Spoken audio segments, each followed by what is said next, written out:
Hi, I'm Jo and this is Skylar.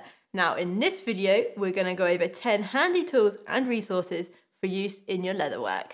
Let's get started.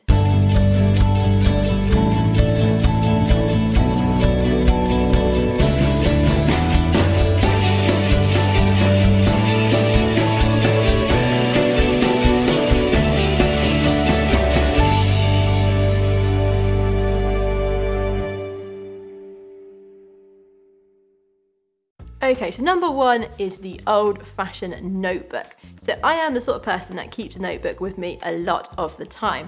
Now this is because I do not remember a lot of stuff. I am very forgetful. So if I have a notepad to write things down on, I know that my ideas and my inspiration and problem solving are in my notepad. So you don't need to have a physical notepad if you don't like keeping notes that way, but storing the information in your phone is a great way for you to collate your ideas, get them out of your brain and making sure you don't forget them. Moving on to number two, which is round objects and coins.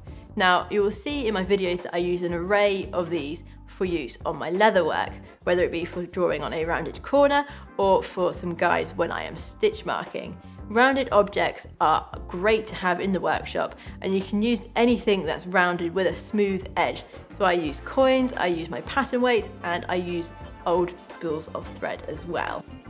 So number three on the list are pattern weights. Now these are an excellent tool to use to keep your patterns in place whilst you are drawing around them. The ones I have here are actually a suggestion from Philip from Leathercraft Masterclass and they are doorstops. So you can get them on eBay and because they're nice and heavy, they're going to keep your patterns in place. So number four on our list are gel pens and water soluble pencils. So we now have our patterns weighed down and we want to draw around them. So depending on what leather you have and what you're using will depend on what tool you want to use.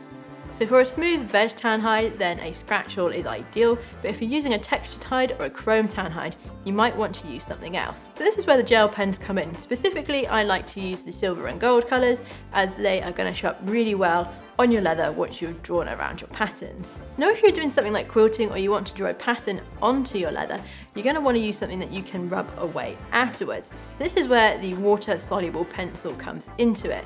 You can draw your pattern on and you can stitch mark it, and once you've finished you can then use a damp cloth just to rub away the marks that are left over. So number five on our list are actually two products and they are a rotary cutter and a safety ruler. So a rotary cutter is ideal for when you are cutting straight lines, but also more specifically with thinner, more stretchy leather. So the rotary cutter is not going to stretch that leather when you cut it, so it's going to keep its shape and it's going to be cut squared. Paired that with a safety ruler, you got the way that the ruler is made, your fingers are nicely out of the way of the blade, but also you can put a lot of downward pressure through it due to the shape of the ruler. So that's going to make sure that this ruler stays in place and it's not going to wiggle when you cut alongside it with your rotary cutter. So number six on our list is knowledge. Now I'm one of these people who like to learn new skills all the time, and thanks to our sponsors of this video, Skillshare, you can too. So Skillshare is an online learning community with thousands of inspiring classes for you to choose from, whether you want to learn something completely new or polish up some existing skills.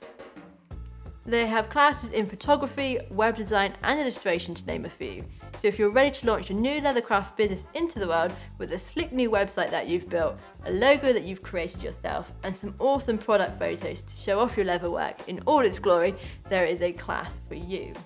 So one of the classes that I am actually in the middle of taking is Adobe Illustrator CC Essentials Training by Daniel Scott. I haven't really used Illustrator before and I wanted to be able to use it for creating my leathercraft patterns that you'll see in my video, as well as some other ideas that I have in the pipeline. So this course is great for beginners like me to learn the essentials of Illustrator without feeling too overwhelmed by the complexity of the program. And I feel that I have learned so much from this course already and I'm not even halfway through. Skillshare is created specifically for learning, meaning that there are no ads and they are always launching new premium classes. So you can stay focused and follow wherever your creativity takes you. And it's less than $10 a month with an annual subscription. So best of all, the first 1,000 of my subscribers to click the link in the description will get a free trial of premium membership so you can go and explore your creativity. So number 7 on our list are sandpaper and diamond polishing plates. So you would have seen in my videos that I use sandpaper a lot in my Leathercraft, and they are great for helping to keep your tools nice and sharp, whether it be a knife or your edge bevelers. And they're also great for doing sanding in between layers of stain to help get a nice fine finish to your leatherwork. So diamond plates are great to have in the workshop, especially at grits that are over 1000, because they're going to help give a razor sharp edge to your knives. Now, if you can't get hold of any diamond plates, don't worry. You can create your own by gluing some wet and dry paper to some thick card. Now, you can also use this method if you want to create a little sanding block that you can use to sharpen the interior of your French shave and your wider edge tools. Moving on now to number 8, which is support groups. So even the best of us can get stuck on a project, and having a support group is the easiest way to help you get unstuck by asking members for advice, gaining inspiration, as well as generally building a good support network for when you need it.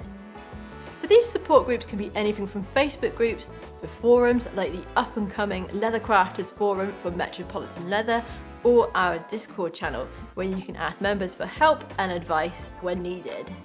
So number 9 on our list is the straight edge.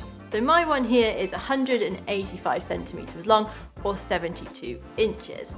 Now the reason I've got one that's that long is because I know it's going to be longer than the leather that I have come into the workshop is going to be. So an average bridle butt is at least 60 inches long, so by having one that size, I know that I can draw my straight edge onto the hide in one go, rather than trying to realign a shorter ruler and hoping that I get it right. So number 10 on the list are puppy cuddles. So whether you're feeling a bit down and just want a bit of a pick-me-up, or you're cold and just want to be warmed up, puppy cuddles are great both at home and in the workshop. So that is it from us. I will be leaving links in the description to all the stuff that we have gone over in this video. And if it was your first time here, we'd love to see you again, so please subscribe for more videos. So if you like the video, please hit the thumbs up button, and if you have any questions, please leave a comment below, and we will see you in the next video.